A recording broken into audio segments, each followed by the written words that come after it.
Sa ngalan ng Ama, ng Anak at ng Espiritu Santo. Amen. Ang pagpapala ng ating Panginoong Hesukristo, ang pag-ibig ng Diyos Ama, at ang pakikipagkaisa ng Espiritu Santo, naway sumainyong lahat.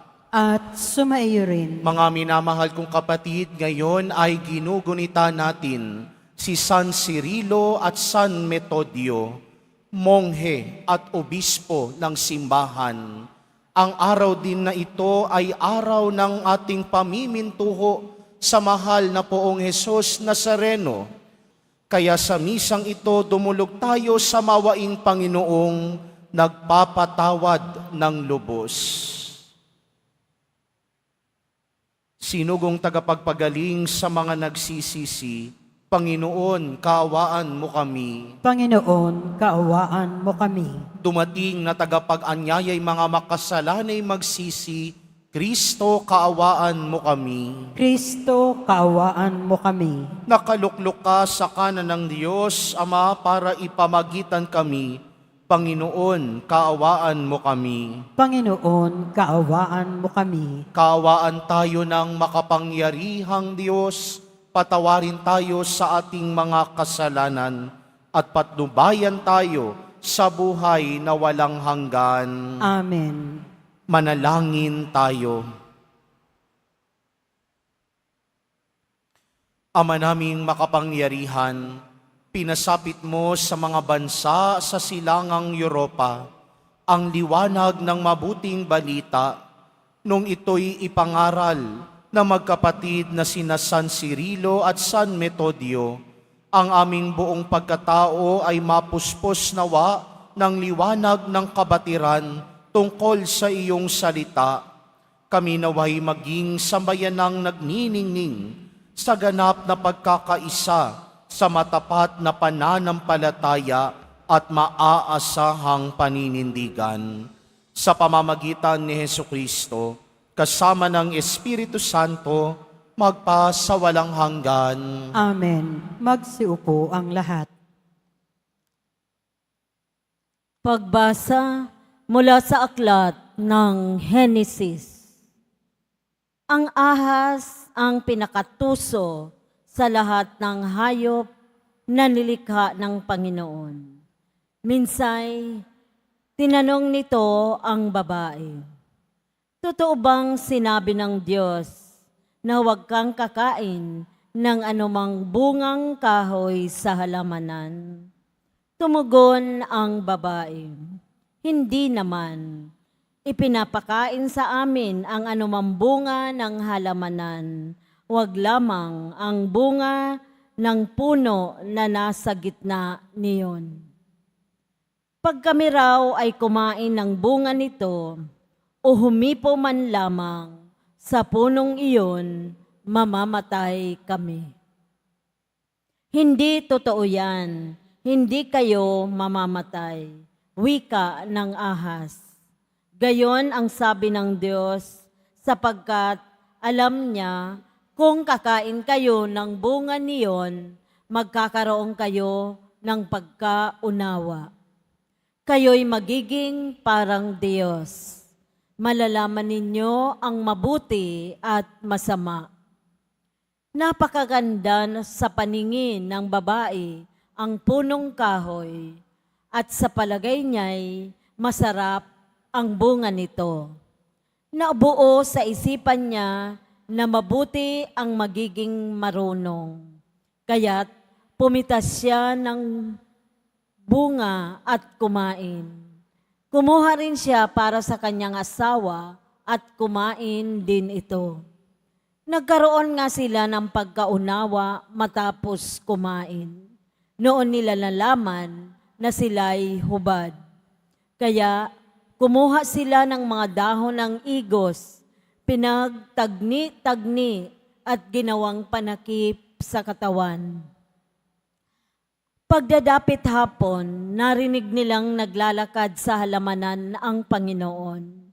Kaya't nagtago sila sa kahuyan. Ang salita ng Diyos. Salamat sa Diyos.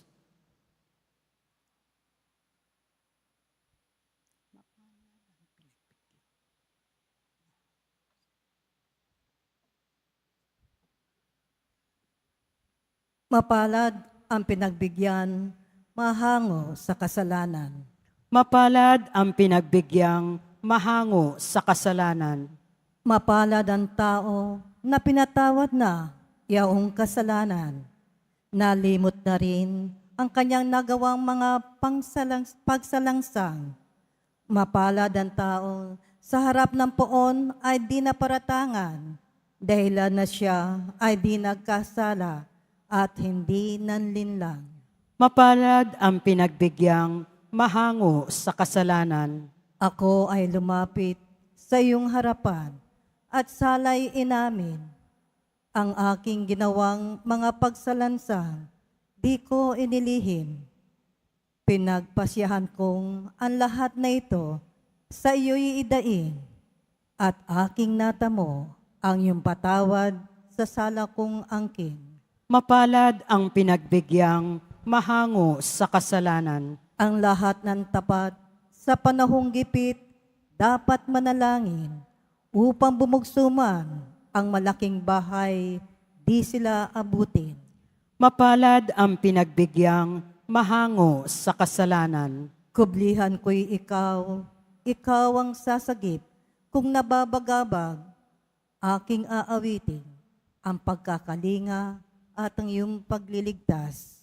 Mapalad ang pinagbigyan mahango sa kasalanan. Magsitayo po ang lahat.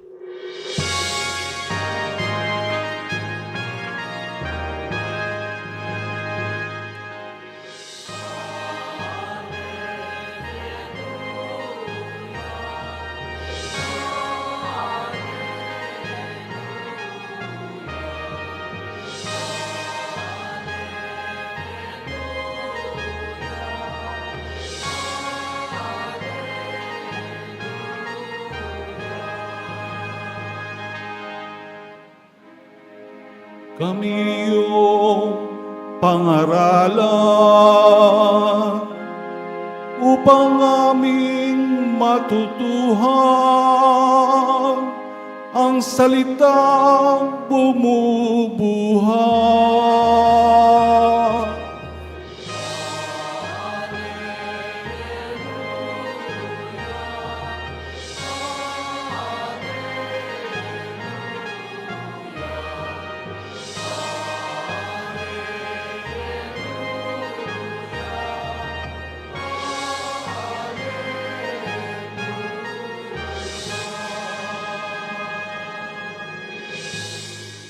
Sumainyo ang Panginoon. At sumaiyo rin. Ang mabuting balita ng Panginoon ayon kay San Marcos. Papuri sa iyo, Panginoon. Noong panahong iyon, pagbabalik ni Jesus mula sa lupain ng Tiro, dumaan siya sa Sidon at nagtuloy sa lawa ng Galilea, matapos tahakin ang lupain ng Decapolis. Dinala sa kanya ang isang lalaking bingi at utal at ipinamanhik nila na ipatong sa taong ito ang kanyang kamay. Inilayo muna siya ni Jesus sa karamihan at isinuot ang kanyang mga daliri sa mga tenga nito. Pagkatapos, lumura at hinipo ang dila nito. Tumingala si Jesus sa langit at nagbuntong hininga at sinabi sa tao, Ephata, nang ibig sabihin ay mabuksan. At nakarinig na nga ito, nawala ang pagkautal at nakapagsalita na ng malinaw. Sinabi ni Jesus sa mga tao na huwag ibalita ito kanino man. Ngunit kung kailan sila pinagbabawalan, ay lalo naman nilang ipinamamalita ito. Sila'y lubhang ng gilalas at ang wika. Anong buti ng lahat ng kanyang ginawa? Nakaririnig na ang bingi at nakapagsasalita ang pipi. Mga kapatid, ang mabuting balita ng Panginoon. Pinupuri ka namin, Panginoong Heso Kristo. Magsiupo ang lahat. Sa inyong lahat, maligayang pagdating po sa Basilica Menor at Pambansang Dambana ni Jesus Nazareno. Ngayon ay Biyernes, araw ng mga deboto, araw ni Jesus Nazareno. Kaya lahat ng mga nagmamahal dito kay Jesus Nazareno, pumalakpak ng malakas.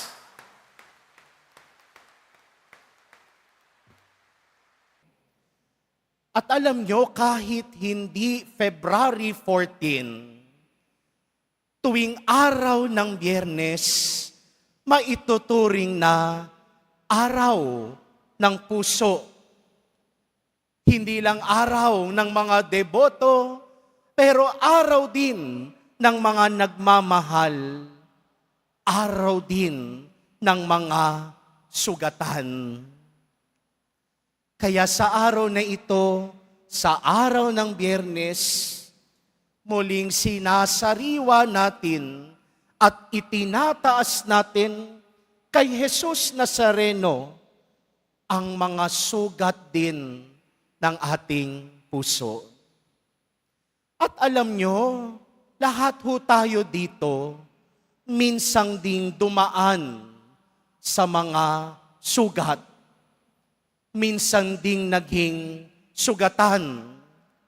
Sugatan sa pag-ibig, sugatan sa pamilya, sugatan sa paninirang puri ng kapwa. At dahil tayo ay sugatan, minsan hindi natin napapansin, nakakasugat din pala tayo sa iba.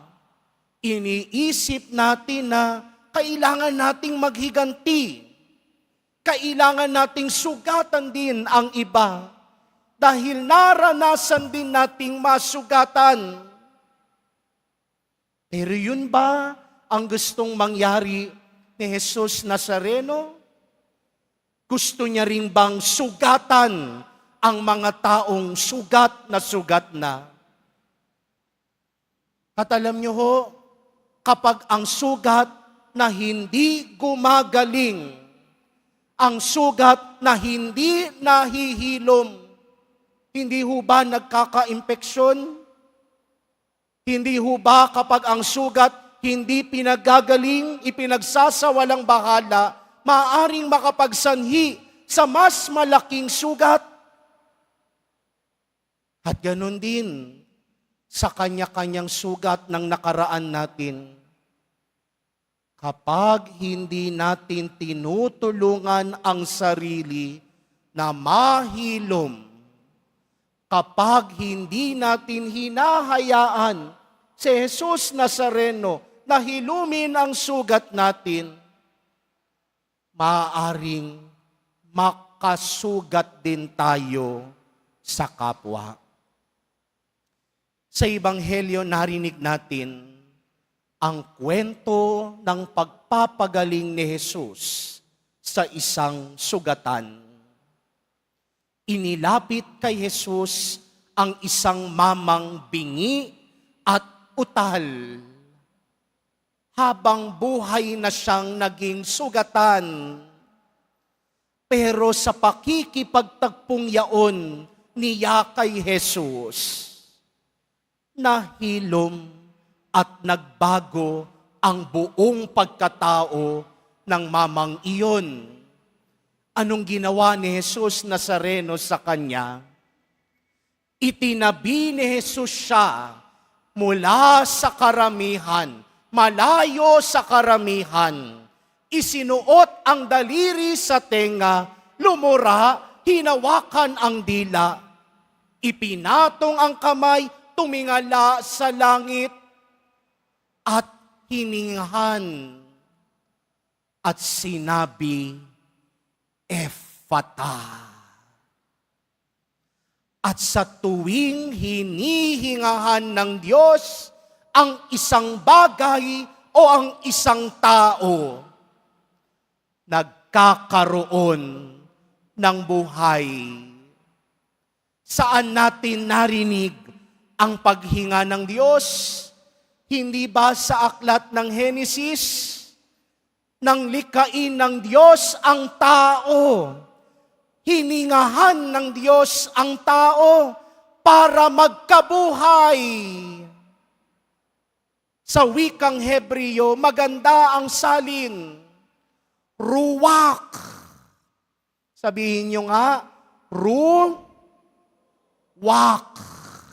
Yan, parang dumadahak ha. Baka madahakan nyo yung katabi nyo ha. Ruwak. The Spirit of God. The breath of God. God breathed into the nostrils of men.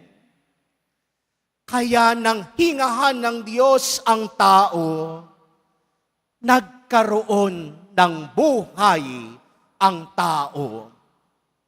Ibig sabihin, nang hingahan ni Jesus ang lalaking bingi at utal at sinabing, Ephata, mabuksan.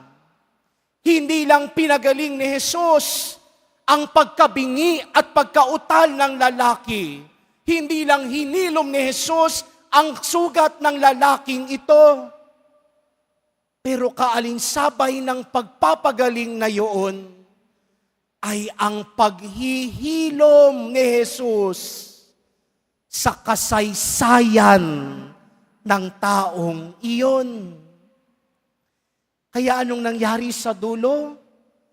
Nang mapagaling ni Jesus ang lalaking bingi at utal, ipinamalita nito sa marami.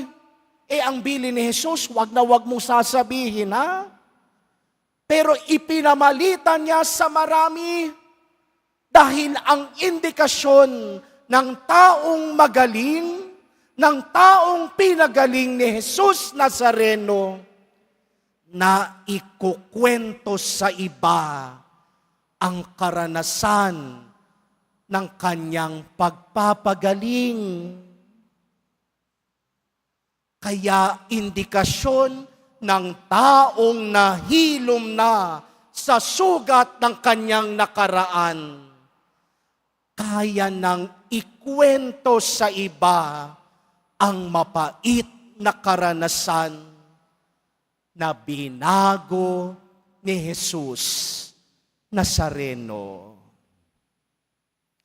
Kaya ho tayo tuwing Biyernes, pumupunta ho dito sa Quiapo, hindi lang para magdebosyon, hindi lang din para bumisita kay Jesus Nazareno, pero tuwing Biyernes, pumupunta tayo dito sa Quiapo, itinataas ang ating kamay dahil nagtitiwala tayo na sa pagsuko natin ng ating mga sarili kay Jesus Nazareno, nagtitiwala tayo na paglabas natin dito sa Quiapo, pagagalingin ni Jesus ang lahat ng sugat natin at hihilumin ni Jesus. Babaguhin ni Jesus ang mapait na kasaysayan ng bawat isa sa atin. Kaya hindi lang tayo pinagagaling ni Jesus sa ating mga sugat, pero binabago rin tayo ni Jesus. At yun ang pagpapakita ng pag-ibig ni Jesus Nazareno. Nakakapagpanibago, nakapagpapagaling, at nakapagpapalaya. At sana tayo ding mga nakaranas ng pagmamahal ni Jesus Nazareno, maging tunay na disipulo at alagad din niya. Nagmamahal katulad ni Jesus Nazareno. Nagmamahal sa pamamagitan ng pagpapalaya, pagpaparaya, at pagpapagaling din sa sugat ng kapwa natin.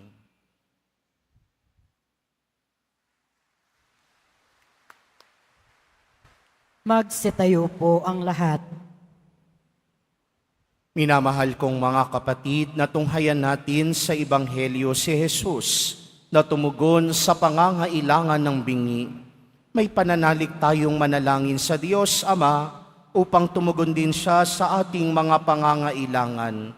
Sa bawat panalangin ang ating itutugon, Panginoon, pagalingin mo kami. Panginoon, pagalangin mo kami.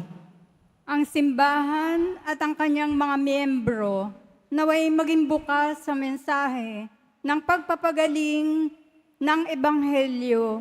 Manalangin tayo. Panginoon, pagalingin mo kami. Tayo naway maging bukas ang mga tenga at puso sa hinaing ng ating kapwa. Manalangin tayo. Panginoon, pagalingin mo kami. Atin nawang laging gamitin ang biyaya ng pagsasalita para ipahayag ang kaluwalhatian ng Diyos. Manalangin tayo. Panginoon, pagalingin mo kami. Ang mga nag-aaruga sa mga bingi at mga pipi, naway mapalakas ang kanilang kalooban ng kabutihang loob ni Kristo. Manalangin tayo. Panginoon, pagalingin mo kami. Ang mga pumanaw na ay mamahinga nawa sa kapayapaan at ang mga nalulumbay naway mabigyang kasiyahan. Manalangin tayo. Panginoon, pagalingin mo kami. Sa ilang sandali ng katahimikan, ating ipanalangin ang iba pang mga pangangailangan ng ating pamayanan. Gayon din ang mga intensyon na inialay sa ating misa sa araw na ito. At isama rin natin ang ating mga pansariling kahilingan.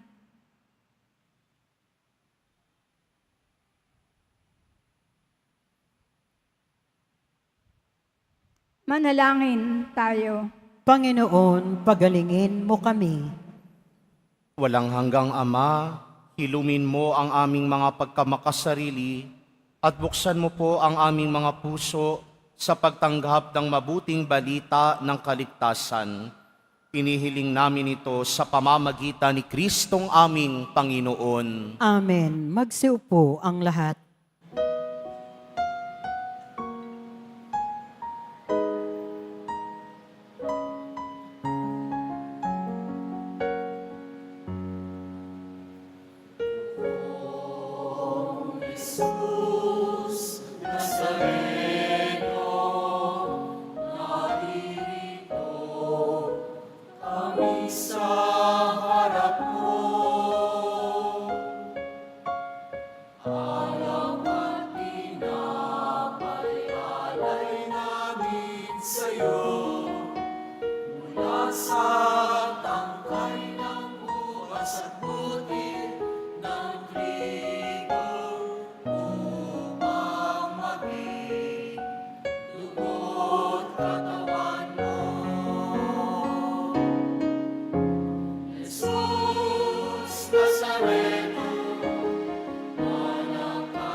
Magsitayo po ang lahat.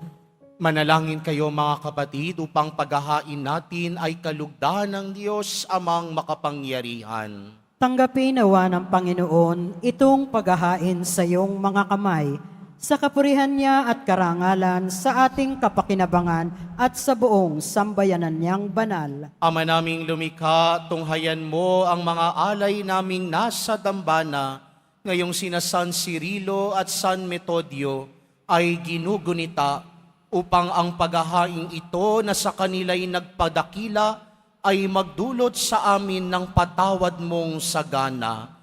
Sa pamamagitan ni Hesukristo, kasama ng Espiritu Santo, magpa sa walang hanggan. Amen. Sumainyo ang Panginoon. At sumaiyo rin, Itaas sa Diyos ang inyong puso at diwa. itinaas na namin sa Panginoon. Pasalamatan natin ang Panginoong ating Diyos. Marapat na siya ay pasalamatan. Ama naming makapangyarihan, tunay ngang marapat na ikaw ay aming pasalamatan sa pamamagitan ni Hesukristo na aming Panginoon.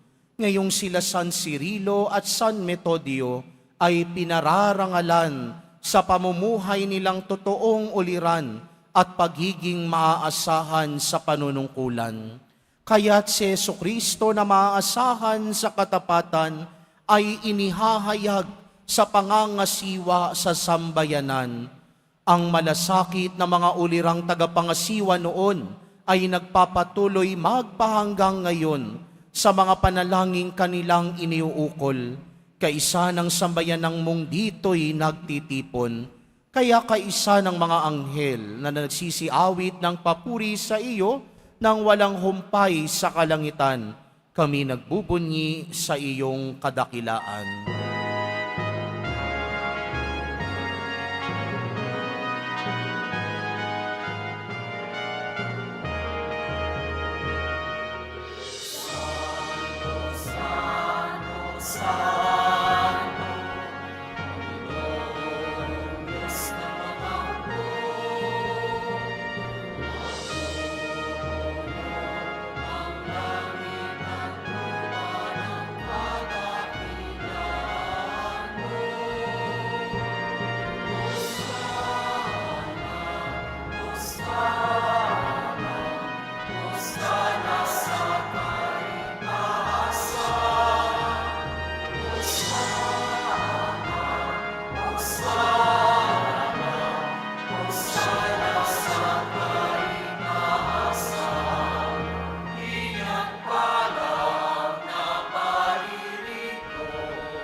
Ama naming banal, ikaw ang bukal ng tanang kabanalan. Kaya't sa pamamagitan ng iyong Espiritu, gawin mong banal ang mga kaloob na ito upang para sa amin maging katawan at dugo ng aming Panginoong Hesukristo. Bago niya pinagtiis ang kusang loob na maging handog, hinawakan niya ang tinapay, pinasalamatan kaniya, pinaghati-hati niya iyon, iniabot sa kanyang mga alagad at sinabi, "Tanggapin ninyong lahat ito at kanin.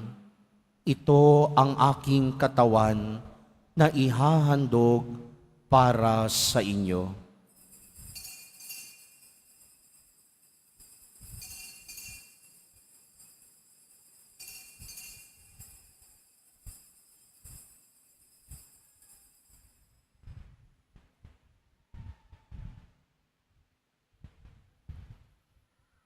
Gayun din naman noong matapos ang hapunan, hinawakan niya ang kalis, muli kanyang pinasalamatan, iniabot niya ang kalis sa kanyang mga alagad at sinabi, "Tanggapin ninyong lahat ito at inumin.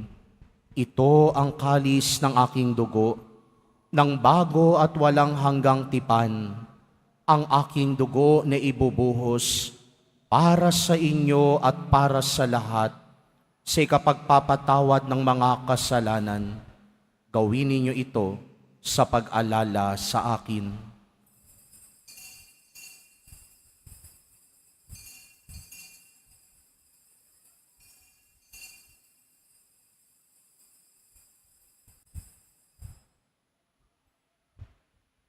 Magsitayo po ang lahat. Ipagbunyi natin ang misteryo ng pananampalataya. Si Kristo'y namatay, si Kristo'y nabuhay, si Kristo'y babalik sa wakas ng panahon. Ama, ginagawa namin ngayon ang pag-alala sa pagkamatay at muling pagkabuhay ng iyong anak. Kaya't iniaalay namin sa iyo ang tinapay na nagbibigay buhay at ang kalis na nagkakaloob ng kaligtasan. Kami nagpapasalamat dahil kami iyong minarapat na tumayo sa harap mo para maglingkod sa iyo. Isinasamo namin kami magsasalo-salo sa katawan at dugo ni Kristo ay mabuklod sa pagkakaisa sa pamamagitan ng Espiritu Santo. Ama, lingapin mo po ang iyong simbahang laganap sa buong daigdig. Puspusin mo kami sa pag-ibig, kaysa ni Francisco na aming Papa at ni Jose na aming Obispo at ng Tanang Kaparian. Alalahanin mo rin ang mga kapatid naming nahimlay na may pag-asang sila'y muling mabubuhay, gayon din ang lahat ng mga pumanaw.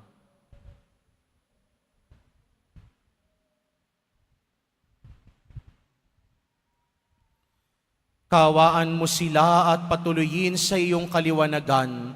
Kawaan mo at pagindapatin kaming lahat na makasalo sa iyong buhay na walang wakas, kaisa ng mahal na Birheng Maria na ina ng Diyos, ng kabiyak ng puso niyang si San Jose, kaisa ng mga apostol, ni San Juan Bautista, ni San Cirilo at ni San Metodio, at ng lahat ng mga banal na namuhay dito sa daigdig ng kalugod-lugod sa iyo, maipagdiwang nawa namin ang pagpupuri sa ikararangal mo sa pamamagitan ng iyong anak na aming Panginoong Hesukristo.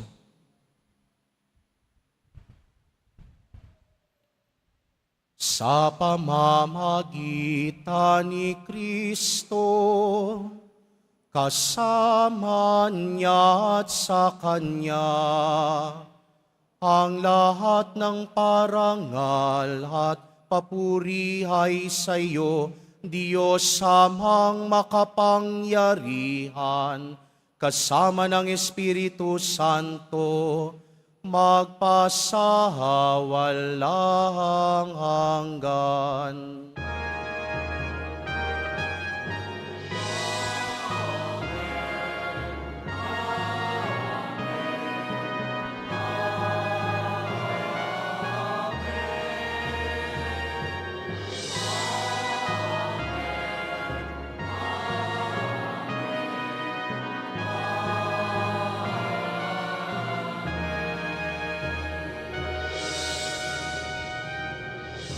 Sa tagubilin naman na kagagaling na utos at turo ni Jesus na Panginoon natin at Diyos, ipahayag natin ng lakas loob. Ama namin, sumasalangit ka, sambahin ang ngalan mo, mapasa amin ang kaharian mo, sundin ang loob mo dito sa lupa para nang sa langit. Bigyan mo kami ngayon ng aming kakanin sa araw-araw, at patawarin mo kami sa aming mga sala para ng pagpapatawad namin sa nagkakasala sa amin. At huwag mo kaming ipahintulot sa tukso at iadya mo kami sa lahat ng masama. Hinihiling namin kaming iadya sa lahat ng masama, pagkalooban ng kapayapaan araw-araw, iligtas sa kasalanan at ilayo sa lahat ng kapahamakan, samantalang aming pinananabikan ang dakilang araw ng pagpapahayag ng tagapagligtas naming si Hesukristo. Sapagkat iyo ang kaharian at ang kapangyarihan at ang kapurihan magpakailanman. Amen. Panginoong Hesukristo, Sinabi mo sa iyong mga apostol, kapayapaan ang iniiwan ko sa inyo, ang aking kapayapaan ang ibinibigay ko sa inyo. Tunghayan mo ang aming pananampalataya at huwag ang aming pagkakasala. Pagkalooban mo kami ng kapayapaan at pagkakaisa ayon sa iyong kalooban, kasama ng Espiritu Santo, magpasawalang hanggan. Amen. Ang kapayapaan ng Panginoon ay laging sumainyo. At sumaiyo rin. Nang merong ngiti sa ating mga labi, magbigayan kayo ng kapayapaan sa isa't isa.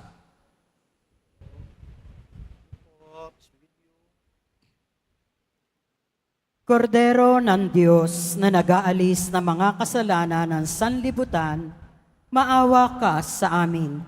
Kordero ng Diyos na nag-aalis ng mga kasalanan ng sanlibutan, maawa ka sa amin. Kordero ng Diyos na nag-aalis ng mga kasalanan ng sanlibutan, ipagkaloob mo sa amin ang kapayapaan. Magsiluhod po ang lahat.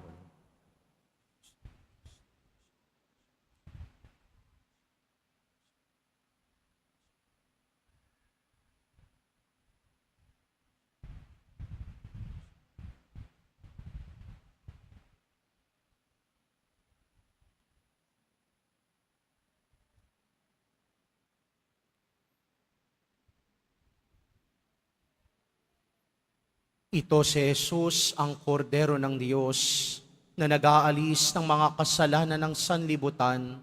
Mapapalad ang mga inaanyayahan sa kanyang piging. Panginoon, hindi ako karapat-dapat na magpatuloy sa iyo, ngunit sa isang salita mo lamang ay gagaling na ako.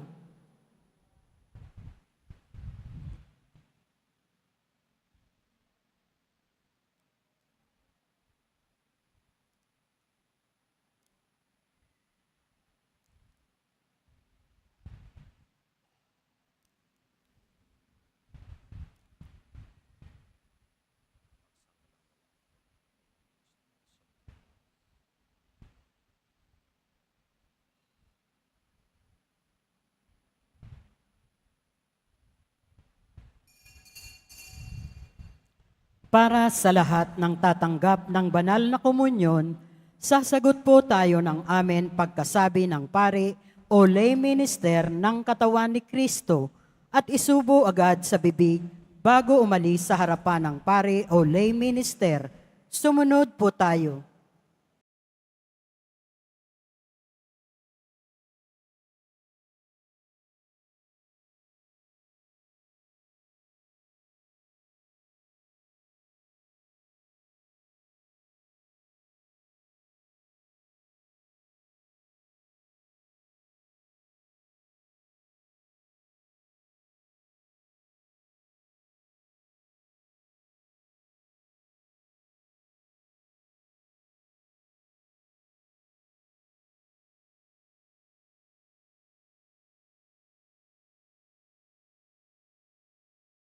Manalangin tayo.